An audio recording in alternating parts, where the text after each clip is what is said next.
Saveafox was founded on the principles that we want to give captive bred wildlife specialising in foxes the opportunity to find a home which is properly set up for them, properly ready for them, and to educate people about not only the plight of fur farm foxes, but also the epidemic, I suppose, of people seeing exotics like foxes on Instagram and TikTok and deciding they want one. These animals are then purchased from breeders who don't care who they go to, where they go to, whether it's a legal state or an illegal state, they just want your money.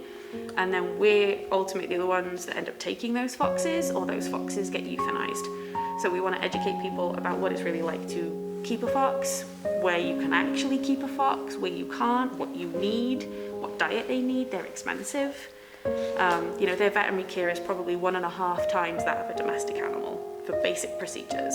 So that's a big part of our mission. We also take foxes from hoarding situations, cruelty and neglect. We take pet surrenders as well. We were founded in 2016. We became a 501c3 in 2018. Last year alone, we rescued over 70 foxes. So probably in total in that time, well over 200 foxes have been saved and found homes or become permanent residents here at Saveafox. They go to private homes, they go to wildlife rehabs, they go to education centres, they go to other rescues and sanctuaries. Typically when they go to sanctuaries, we ensure that there'll be permanent residents there and they will never leave. Foxes that we get are either they won't breed, they've pulled out all their fur because they're so stressed, they kill their babies because they're so stressed, they've had legs ripped off because they fight with other foxes because they're so stressed, they've got no guard hairs, they've got genetic mutations, they're too small because they've been overbred, so they can't be pelted. It's all broken. He's bred to be extra fluffy and a little bit bigger to give a larger pelt, and that causes genetic mutations like this one. So it doesn't hurt him, it just means his gums don't know to stop growing. So if we don't trim them back at least once a year, they'll overtake his teeth. That and a broken tail is what saved his life on the fur farms. Just can't make any money, so why waste the money to feed them? They won't treat them veterinary stuff, they don't get to see vets, there's no rules. They can do whatever the hell they like. They could, as far as the government is concerned on the whole, they're basically livestock. There are no rules around their treatment particularly, especially not the United States. So they can treat them like old laptops and do whatever the hell they want. I mean, when they kill foxes on fur farms, they're either orally or anally electrocuted. They stuff something in their mouth or up their backside and they electrocute them to death so it doesn't damage the fur. The ones that they pelt, they're born in the spring and they're killed the following January. They don't even live to be a year old. And that is the life of a fur farm fox.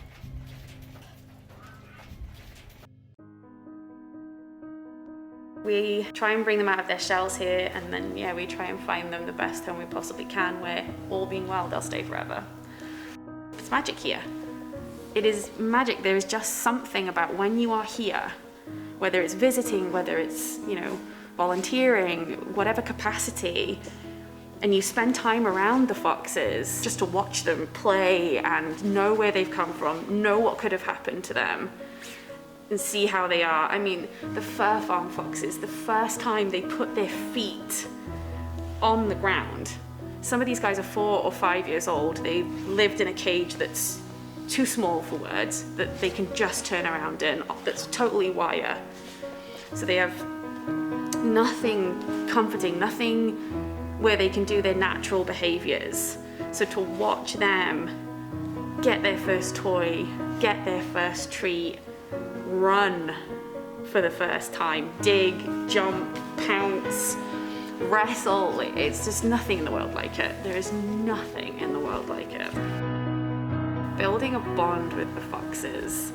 So it's no easy feat. It takes a lot of time and patience, dedication, consistency, bribery. It takes a lot of learning. So even though foxes kind of have fairly standard body language, depending on the fox, depending on the day, depending on the situation they came from, they all have their little tics and idiosyncrasies and things that you can do, things that you can't do. Some of them will warm up to you in 3 weeks. Some of them it takes 2 years. When you break through that shell and that fox is like, oh my God, it's you, I'm happy to see you. It's magic. It is just magic. Rescue is hard.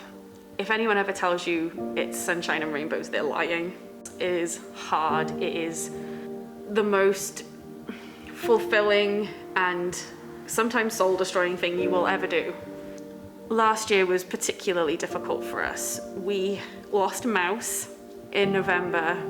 We lost Tonya at the start of the year. We lost Peaches unexpectedly. We lost Plum to cancer. We lost one of our pups. She came to us at 10 days old. She lived for 4 days and she died. Her tail had been chewed off and she went septic, and there was nothing we can do, and she died at my hands. And so there are extreme ups, but there can also be soul-destroying lows, and it is hard.